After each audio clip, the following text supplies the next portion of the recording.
Welcome to Strategic Education's third quarter 2025 results conference call. I will now turn the call over to Therese Wilke, Senior Director of Investor Relations for Strategic Education. Mrs. Wilke, please go ahead. Thank you. Hello, everyone, and welcome to Strategic Education's conference call in which we will discuss third quarter 2025 results. With us today are Robert Silverman, Chairman, Karl McDonnell, President and Chief Executive Officer, and Daniel Jackson, Executive Vice President and Chief Financial Officer. Following today's remarks, we will open the call for questions. Please note that this call may include forward-looking statements made pursuant to the Safe Harbor provisions of the Private Securities Litigation Reform Act of 1995. The statements are based on current expectations and are subject to a number of assumptions, uncertainties, and risks that Strategic Education has identified in today's press release that could cause actual results to differ materially. Further information about these and other relevant uncertainties may be found in Strategic Education's most recent annual report on Form 10-K, the 10-Q to be filed, and other filings with the Securities and Exchange Commission, as well as Strategic Education's future 8-Ks, 10-Qs, and 10-Ks. Copies of these filings and the full press release are available for viewing on the website at strategiceducation.com. And now, I'd like to turn the call over to Karl. Karl, please go ahead. Thank you, Therese, and good morning, everyone. We are pleased with our third quarter results, especially the sustained strength in our Education, Technology, and Services segment, supported by strong growth at Sophia and Workforce Edge. On an adjusted constant currency basis, SEI's revenue rose 5% from the previous year. We continue to advance our efforts to leverage technology, resulting in operating expense growth of less than 1%, operating income growth of 39%, and a 400 basis point margin expansion. We did incur restructuring costs in the third quarter related to our ongoing productivity initiatives, which accounted for most of the difference between our GAAP and our adjusted results in the third quarter. Adjusted earnings were $1.64 compared to $1.16 from the prior year, an increase of 41%. Turning now to our segments. Our Education, Technology, Services division generated continued strong growth during the quarter, with revenue and operating income increasing by 46% and 48% from the prior year to $38 million and $16 million, respectively. And notwithstanding our continued strong investment in ETS, which included a 44% increase in expenses, ETS's operating margin increased slightly on a year-over-year basis to 41.7%. Sophia Learning, our direct-to-consumer portal that offers high-quality college-level courses and has increasingly become a key component of many of our strategic corporate partnerships, grew both average and total subscribers and revenue by 42%, driven by strong growth in both consumer and employer-affiliated subscribers. ETS's share of SEI's operating income continues to grow and now represents 1/3 of consolidated operating income, reflecting progress with our employer-focused strategy. U.S. higher education total enrollment decreased slightly from the prior year, but was more than offset by higher revenue per student, driven by fewer drops, less discounting, and students taking more courses on average. This resulted in revenue growth of 3% from the prior year. Employer-affiliated enrollment once again remained strong, increasing approximately 8% from the prior year, and now represents 33% of all U.S. higher education enrollment, an increase of 290 basis points from the prior year. In addition to the strength in our employer-affiliated enrollment, U.S. higher education's healthcare portfolio generated strong total enrollment growth of 7% from the prior year. Healthcare is a critical part of our portfolio, representing half of all U.S. higher education enrollments and almost 40% of enrollment from employer partners. Recently, we commissioned a survey in partnership with the Harris Poll, which highlights the ongoing burnout facing the healthcare workforce and the projected shortfall of clinical healthcare workers. This research emphasizes the importance of investing in employees' growth and making continuous education a key part of strategies to retain talent. Full survey results can be found on our website at strategiceducation.com. U.S. higher education operating expenses decreased by $6 million from the prior year, or a reduction of 3%. As a result, U.S. higher education operating income almost doubled from the prior year to $23 million, and its operating margin increased 520 basis points. Turning now to our Australia and New Zealand segment, ANZ's third quarter total enrollment decreased 2% from the prior year, driven by the continued regulatory restrictions on international student enrollment. Using constant currency, revenue decreased 2% to $70 million, and operating income decreased from $15 million in the prior year to $13 million this year. Notwithstanding the decline in total international enrollment, we are encouraged by the continued progress with domestic enrollment growth and recent guidance from the Australian government that our international caps will increase 3% in 2026.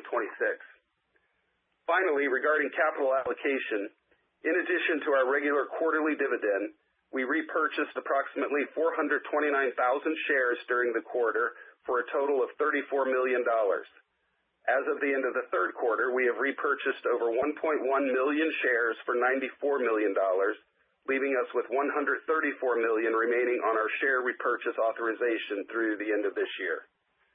And finally, as always, I'd like to take this opportunity to thank all of my colleagues here at SEI for their ongoing commitment and support to our students and our employer partners. And with that, Cherie, we'd be happy to take questions.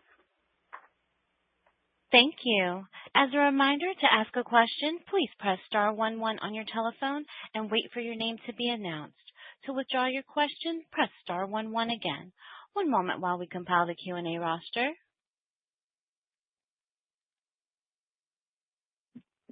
And our first question will come from the line of Jasper Bibb with Truist Securities. Your line is open.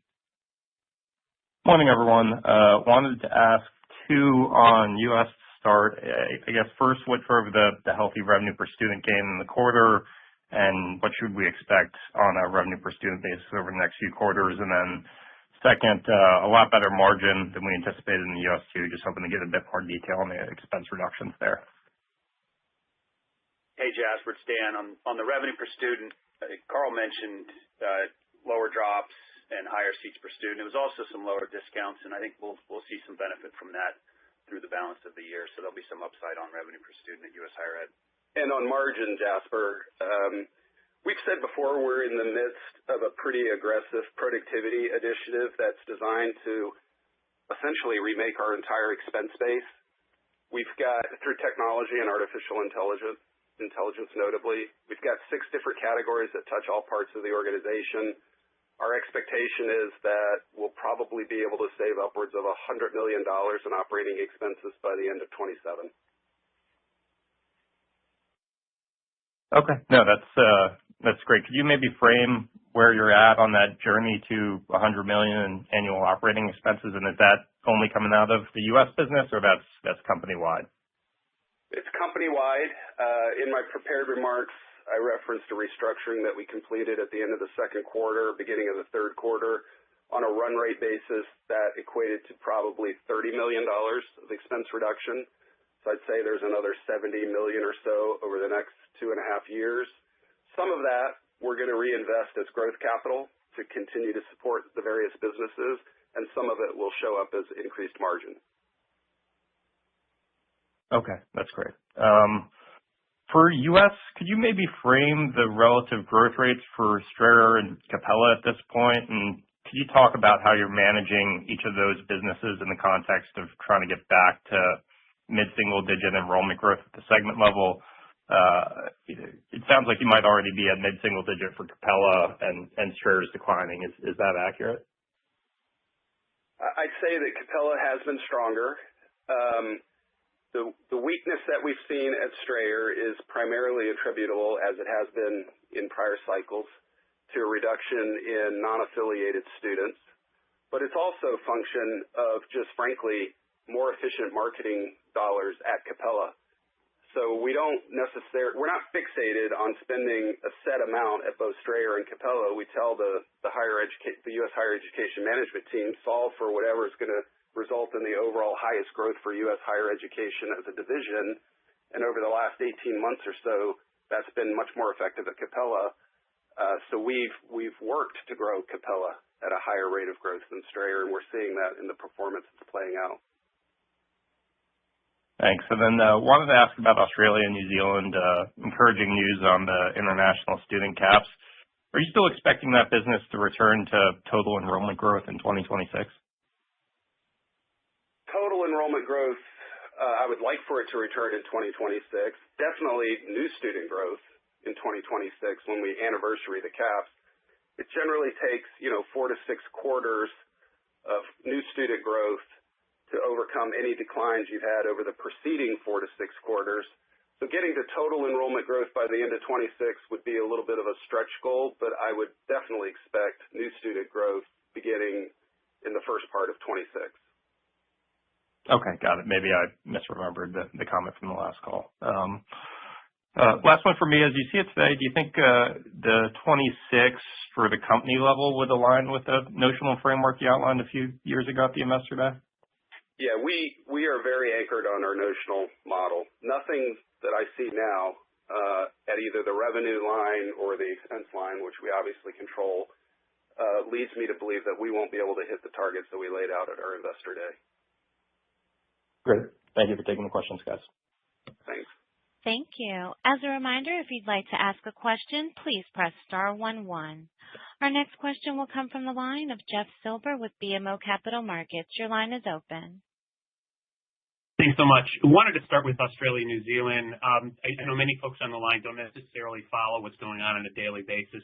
Can you just remind us exactly what has happened, what the changes were compared to what we thought might have happened a few months ago? Well, the change from when we bought it is that the Australian government has put in place hard enrollment caps for international students. And in our case, that resulted in a reduction of approximately 30% from what we had when there were no caps. And international students historically at Torrens represented about half of any new student cohort that we had. The change that we didn't further anticipate that happened at the beginning of this year is the government went further and put much more tighter controls and restrictions on the ability of an international student who already has a visa and who is already in Australia from transferring to another institution, which frankly was the source of most of the growth that we had at Torrens, because it's a very common practice in Australia for universities to charge a pretty significant tuition premium for international students. And we at Torrens effectively have tuition parity between international and domestic students. There was a strong incentive for students to enroll at Torrens because they were going to save a significant amount of money. The change is that we, Torrens, have to essentially vet any transfer student the same way you would as somebody coming in offshore when they're just applying for visa. So you have to vet things like the amount of finances that they have on shore. You have to vet their ability to return back to their country and their willingness to return back to their country when they're done with the studies. It's a significant headwind. And the product of that headwind is that far fewer students are transferring. But regardless, whether it's the offshore students coming in for the first time or the international transfer students, we're going to anniversary these caps mid-26. We've seen pretty strong domestic new student enrollment growth throughout 25. So when I was answering Jasper's question, I expect that we'll be growing new students in 2026, and hopefully that will translate into total enrollment growth by the end of 26. But by the time we fully anniversary these restrictions heading into 27, we expect that business to be growing. Okay, that's really helpful. Appreciate it. Why don't I move back to U.S. higher education, and I appreciate you guys calling out your healthcare exposure. Can you just remind us, I know there seems to be some concern on the street between what they call pre-licensure and post-licensure programs. Can you just remind us of the exposure in those two buckets? We are not in the pre-licensure field in nursing. We are in the post-licensure with the RN to BSN program, and that's a FlexPath program, which is the largest program at Capella. And we've seen, I'd say, a little softness in that program. They are into BSN throughout 2025, but we further believe that we're advantaged because that's also our largest program from an employer-affiliated enrollment standpoint. And as I've said in my prepared remarks, that part of our business remains strong. Okay, great. And just one more. I know also there's some concern on the government shutdown, specifically those companies that might have exposure to military and veteran students. Can you talk about any potential impact you've seen and what you think the impact might be going forward? Thanks. Yeah, to my knowledge, we haven't seen any impact. And when I think about our largest clients like CVS Health or Best Buy or Dollar General, they're not really impacted by the government shutdown per se. So as of yet, Jeff, we haven't seen any adverse impact. Hey, Jeff, this is Dan. We have very few direct military students, so the exposure there is really insignificant. Okay. I appreciate the call. Thanks so much. Okay, thank you. Thank you. I'm showing no further questions in the queue at this time. I would now like to turn the call back over to Mr. Carl McDonald for any closing remarks. Thank you, everyone, and we look forward to joining you in February to discuss our fourth quarter and full year results. This concludes today's program. Thank you all for participating. You may now disconnect.